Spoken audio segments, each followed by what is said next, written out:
Cory Booker, a candidate, of course, for the Democratic nomination for president. He's a senator from the great state of New Jersey. Sir, it's great to have you here. Thanks for coming by. I'm really glad you're able to come in. I had a whole bunch of things that I wanted to set up and talk to you about, and I had all this elaborate storytelling. Because you are here, I actually want to ask you about this breaking news that we are covering. This story in Philadelphia. It appears to be an ongoing standoff. This has been going on for hours and hours, more than 5 hours at this point. 6 police officers have been shot. It appears they all have non-life-threatening wounds. But I just want to ask your reaction to this. You've been talking so much about gun violence and criminal justice. Well, what's interesting as a guy who actually ran a police department, to see my officers put themselves in the line of fire, quite literally, have situations like this where you go into a house, you don't know what's going on inside. I've seen some of the most courageous officers when I was mayor run into buildings where they have no situational awareness, encounter weapons that have no business being on our streets in the hands of people who would never have been able to get them if we had the most common sense background checks. So often the voices you hear calling for the kind of gun safety that I put in sort of my very bold plan are police officers wanting it to happen because their lives are getting increasingly dangerous, and we're seeing our prayers should go out to these officers who are recovering, and the standoff is still ongoing. But unfortunately, in our cities all across America, we see officers in situations of danger they should not be in and would not be in if we were a nation that had sensible gun safety laws. I feel like in gun reform discussions past, I'm old enough to remember the discussions around the first assault weapons ban. I'm also old enough to remember the discussion about cop-killing bullets, right? The hollow point bullets and other sorts of, bullets designed to pierce body armor. And it felt like such an important part of that discussion, sort of part of the way that argument in the political sphere educated the public about these weapons was when law enforcement spoke out and said, listen, whatever you think about the Second Amendment, practically what's going on here is that we're being outgunned, and we need some reasonable restrictions on what civilians have access to so that we can be the monopolists of force in our society. That's part of our constitutional inheritance.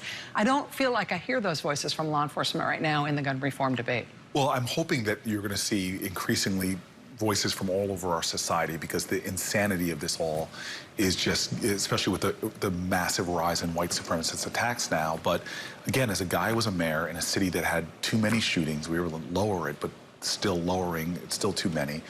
What I saw, which gave me chills, when we got tips to do gun raids and found these gun storehouses, where again, these are all illegal weapons that flow into communities like my city and many others.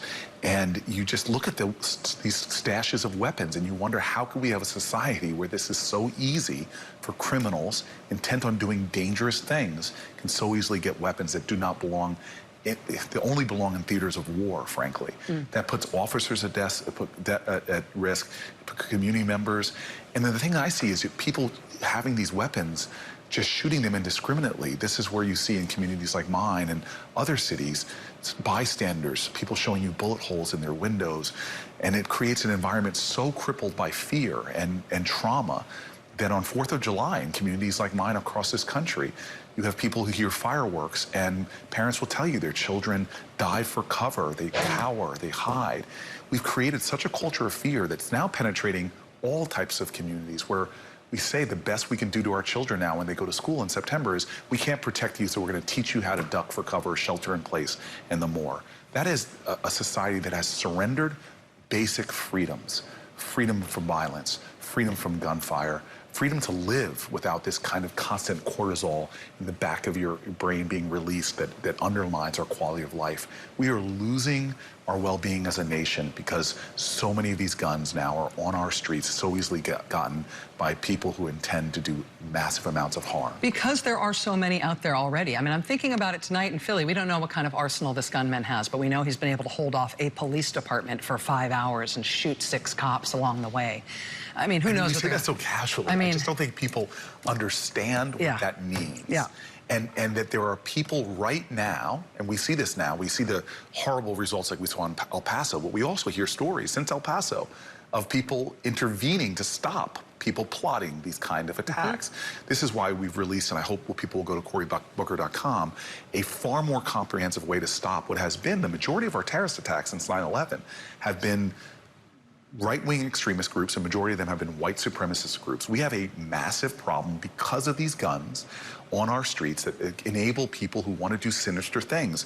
And whether they're people in inner city communities that make so many of us, I've had shootings on my block. I'm as the only senator that lives in a low-income inner city community where, unfortunately, these guns are often too often easily obtained by people who have no right to buy them in the first place.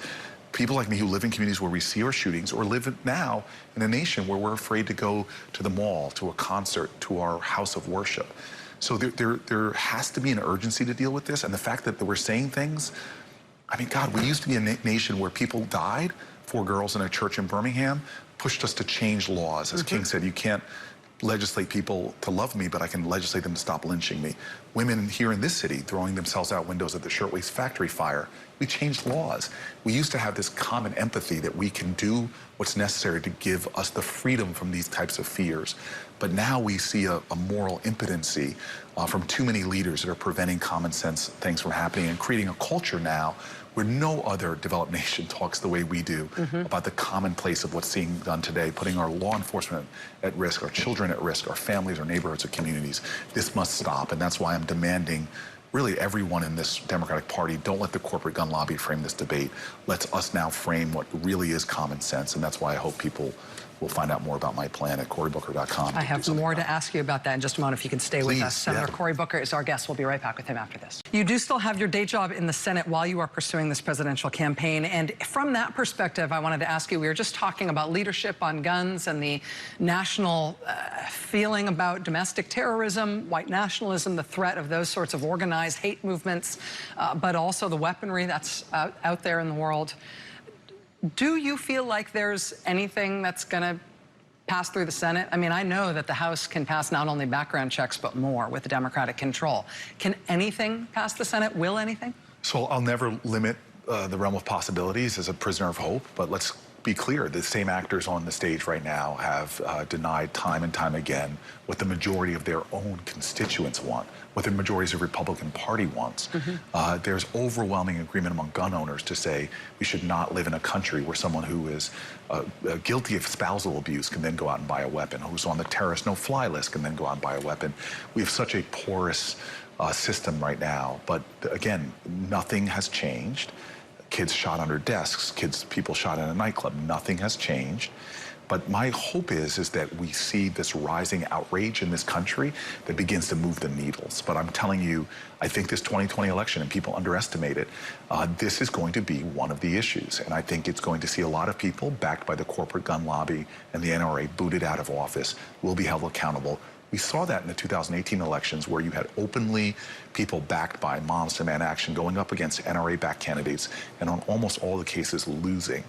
So I think that this is a moment, a moral moment in our country, and the moral bankruptcy of those people who are representing corporate gun lobbies and not common sense. Their days are coming to the end, and if I have my way, we're going to bring a fight to the NRA over the next months and years like they've never seen before, with the will and the force, not in a partisan nature, but the will and the force of American people who want freedom again, freedom from fear, freedom from this kind of level of carnage. I mean, I don't mean to get too tactical or ask you to be a pundit here, but if that's your analysis about the politics of this heading into 2020, it sounds to me like the differences of opinion among the Democratic candidates about what exactly is possible or what's the right exact policy to aim at in gun reform might be less important when it comes to the general election than just the idea that the American public knows that the Democratic Party, if you elect a Democratic president and a Democratic Congress, you are going to get meaningful gun reform.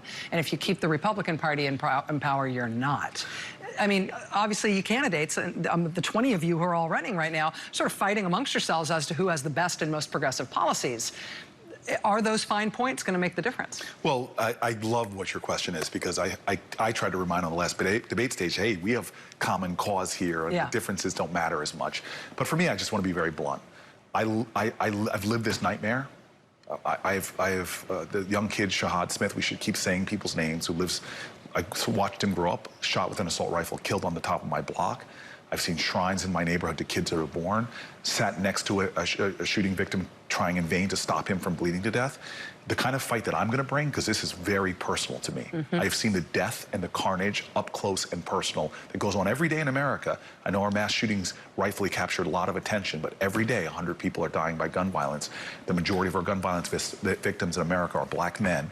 This is something I've been witnessing for 20 years living in the inner city. I will bring a fight to this fight like the NRA and the corporate gun light has never seen, with a personal passion to solve this crisis once and for all. And I know we Democrats all agree, but we have to understand change does not just happen. It's not inevitable. It must be fought for and must be focused on. In the same way they're one-issue supporters, NRA corporate gun lobby, we must make sure that this is a preeminent issue in the cause of our country.